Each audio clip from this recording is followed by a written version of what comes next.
My name is John, and welcome to the LSAT Kitchen, where each day we bake up a new and exciting way to look at the LSAT. So please join me with our next lesson, where we look at two of the most exquisite LSAT questions around: flaw and inference. So before we jump into today's logical reasoning question types, let's talk about one of the key elements to mastering the LSAT, and that's having a consistent plan of attack. In the logical reasoning section, our attack plan is very simple. It's only 3 steps. First, we're going to understand our task. Second, we're going to analyze the stimulus. And third, we're going to recognize the correct answer. Keep in mind that each logical reasoning test item is broken up into 3 distinct parts: the stimulus, the question stem, and the answer choices. So, in our attack plan, we're going to first read the question stem so that we understand our task. And that's going to tell us, for instance, if we have to find a flaw, if we have to strengthen or weaken the argument, or if we just have to draw an inference. Next, we're going to analyze the stimulus based on our understanding of our task. So we're going to look at all the facts and rules that we're given. We're going to analyze whether conclusion follows, or we're going to draw our own conclusion. Third, based on our analysis, we're going to go through the 5 answer choices that were given, and we're going to recognize the correct answer. So without further ado, let's jump into our first riveting logical reasoning question type. So now let's look at our first logical reasoning question. Remember, we have a simple 3-step plan of attack. First, we want to understand our task. Second, analyze the stimulus. And third, go through and recognize the correct answer in our answer choices. So let's look at the question at hand. So the question asks us, if the statements above are all true, which one of the following must also be true on the basis of them? So our task is to figure out what must be true if the statements above are true. Now this is called inference on the LSAT. Now keep in mind, inference is a skill that we use in every single section type. In the reading comprehension section, the logical reasoning section, and in the logic game section. So listen up. If we're going to make an inference, our task is to take rules and facts that we're given, to combine them, and to see what they imply, or to make deductions. And that's what we're going to do here. So if you want to remember exactly what an inference is, just remember it can't be too far from what we're given. Remember, the apple can't fall far from the tree. Don't stray too far from the beaten path. And, as Sherlock Holmes was fond of saying to Dr. Watson, don't make shit up, Watson. Okay, so now that we understand our task, let's analyze the stimulus. So, as I said, in an inference question, we're given a set of facts and rules, and we have to put them together. So what are the facts and what are the rules? Fact 1. I'm going to call her Jen because, hey, let's face it, I got it like that. Jen has worked at KVZ for over 3 years. Jen also has a total of 4 weeks of vacation this year that she's eligible for. Okay, those are the facts. Great. What are the rules? The first rule is that if you've worked at KVZ for between 1 and 4 years, you're automatically entitled to 3 weeks of paid vacation exactly. Okay, what else? The second rule is that if you've worked at KVZ for between 1 and 4 years, you can also apply leftover vacation from last year to this year, but only up to 1/2 of what you had left over. Okay, great. So we have our facts, we have our rules. But we're not done yet. We have to analyze before we go through to the answer choices. So let's put those facts and rules together and see what we come up with. So going back to fact 1, Jen has worked at KVZ for over 3 years. Okay, so what does that mean in the context of the rest of the argument? Well, we know these rules apply to people who've worked at KVZ for between 1 and 4 years. Well, given fact 1, we know that Jen's right here on our timeline, and so the rules apply. Yay! Okay, what about fact 2? Well, Jen has a total of 4 weeks of vacation this year. Where does that fit in? Well, we look at rule 1, and we know that she's automatically entitled to 3 weeks of paid vacation exactly. But wait a minute, she has 4. So where did that extra week come from? Well, before we start spreading rumors that Jen's sleeping with the boss, why don't we add rule 2 to the mix? So rule number 2 tells us that she could apply leftover vacation to this year. Okay, that makes sense. So maybe she took some of her leftover vacation from last year and applied it to this year, and that's why she has that one extra week. But how much leftover vacation did she have? If she has one extra week, she must have had at least 2 weeks left over at the end of last year, because she'd only be able to apply half of that to this year. Okay, great. So 1 week this year equals 2 weeks last year. Okay. Anything else?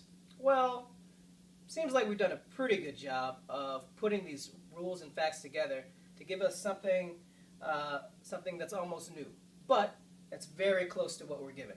That can be deduced from what we're given. So using that as a prediction, do any of the answer choices catch our eye? Well, lo and behold, answer choice A says almost exactly what we predicted. Yay for A. Okay, on the LSAT, if you have a confident prediction and one of the answer choices matches that prediction, you mark it and you move on. You save that time because you're going to need it later. But today, I'm sure some of you are wondering, well, what about these other answer choices? I see some answer choices that I really, really like. What about answer choice B?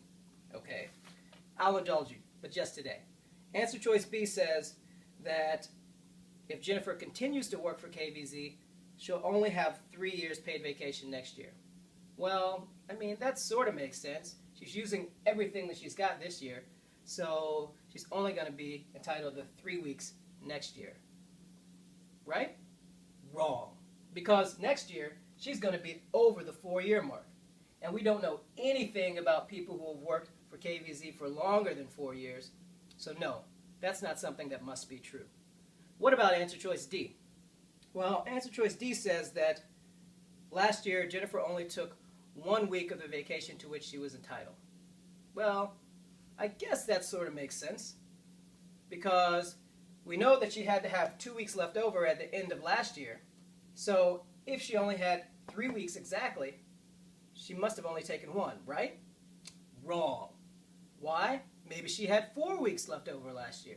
4 weeks of vacation last year, just like she has 4 weeks of vacation this year. Because remember, last year she was in year 2.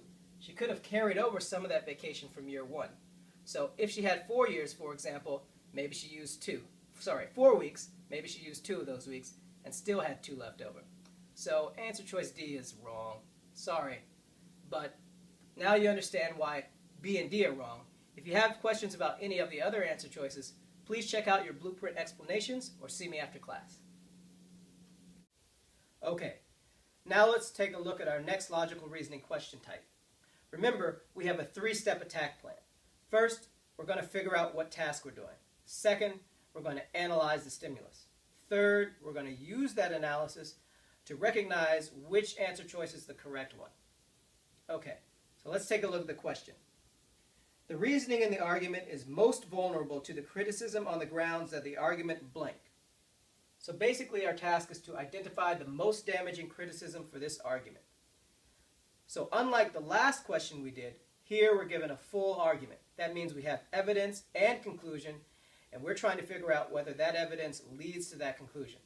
So let's analyze the stimulus to figure out whether that's true. We're given a couple of key facts here. Number 1, the average stay at Edgewater Hospital is 4 days versus 6 days at University Hospital. Okay, that's pretty straightforward. Second, the recovery rates for similar illnesses are the same or similar at both of those hospitals. What does that mean? Well, that means if I take my broken leg to Edgewater Hospital, I probably have the same chance of recovering as I do if I go to University Hospital. Okay, that's easy enough to understand. Therefore, the author concludes, University Hospital could reduce its average length of patient stay without affecting quality of care.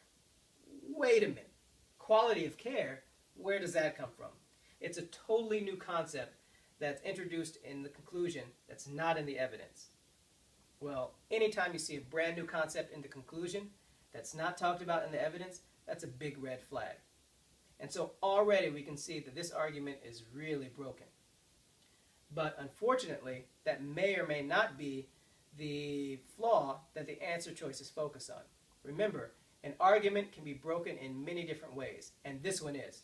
This argument needs a hospital. Okay, So why don't we try to figure out what this broken down argument is trying to say to us? Well, it seems like if I take my broken leg to University Hospital, I have to stay 6 days, right? If I go to Edgewater Hospital, I'll probably stay 4 days. So what's with the extra 2 days? It seems like the author is saying that the reason I stay extra at University Hospital is because they're over there lollygagging. There's no reason, really. It's just for the extra pudding, extra applesauce, and all the extra good times that I'd have over at University Hospital. So in other words, University Hospital could kick me out 2 days earlier and still not sacrifice their recovery rates. I'd still heal and everyone would save. Well, that seems to make sense, right? Well, not exactly. Let's take a closer look. Remember, recovery rates at both hospitals are similar for similar illnesses. So wait a minute. What if we're not just talking about broken legs? What if University Hospital has a cancer ward and Edgewater Hospital doesn't? Well, that means that all these cancer patients that require a longer stay than just me and my broken leg are going to drive up the average length of stay at University Hospital. Because remember, we're talking about an average, not just my one-person length of stay. So, in other words, we can't really kick those cancer patients out. We can't really say, oh, hey, you have melanoma? Too bad. Pancreatic cancer? Better luck next time. Oh, hey, old guy, you have prostate cancer? Well, guess what? You shouldn't have gotten so old. We can't say that because reducing the length of stay for those cancer patients probably would hurt their recovery rates, right? So, in other words, ignoring the possibility that University Hospital serves different illnesses than Edgewater Hospital is another flaw in this argument. So now we have two strong predictions. Do any of the answer choices match those? Let's take a look. Bam! Answer choice C. Now that's what I call LSAT mastery. We had a powerful prediction, and we found an answer choice that exactly matched our prediction that University Hospital might serve different illnesses than Edgewater Hospital. On test day, if you have a powerful prediction that matches an answer choice, mark it and move on. Save that time for someplace else in the test. But lo and behold, it's not test day, it's class day. I love you guys, you're my students, so I'm going to do a wrong answer choice with you. Okay, why don't we take a look at answer choice D? Answer choice D says that the author presumes, without providing justification, that the length of time patients stay in the hospital is never relevant to the recovery rates of these patients. Does that make sense? I guess what the answer choice is saying is that, well, the author is saying you can take down the length of stay without affecting quality of care, and what we said was possibly recovery rates. So that means that they're not related, right? That's an assumption, right? Well, wait a minute. This answer choice is saying more than that. Never is the key word here. Never is definitive, extreme language, and you better look out for it. You have to ask yourself, would Samuel L. Jackson let extreme language go unnoticed? You bet your bottom he wouldn't. So we have to notice it too. So let's take a look at how never plays out in this argument. In fact, the author is only assuming that sometimes length of stay and recovery rates are unrelated, because we're talking about averages. Let's say that the author acknowledges that university's cancer ward, you can't reduce the length of stay there without affecting the recovery rate of those cancer patients. But maybe you could reduce the length of stay for the broken bone or headache patients without affecting the recovery rates. So you can reduce the rates over here without affecting recovery rates, whereas you couldn't over here. You can still lower the average just by focusing on these guys, the headache and the broken bone patients. So in other words, the author is only assuming that sometimes the length of stay is unrelated to recovery rates, not never. So if you see extreme language, watch out. If you have any more questions about any of these answer choices, see me after class or check out those great blueprint explanations.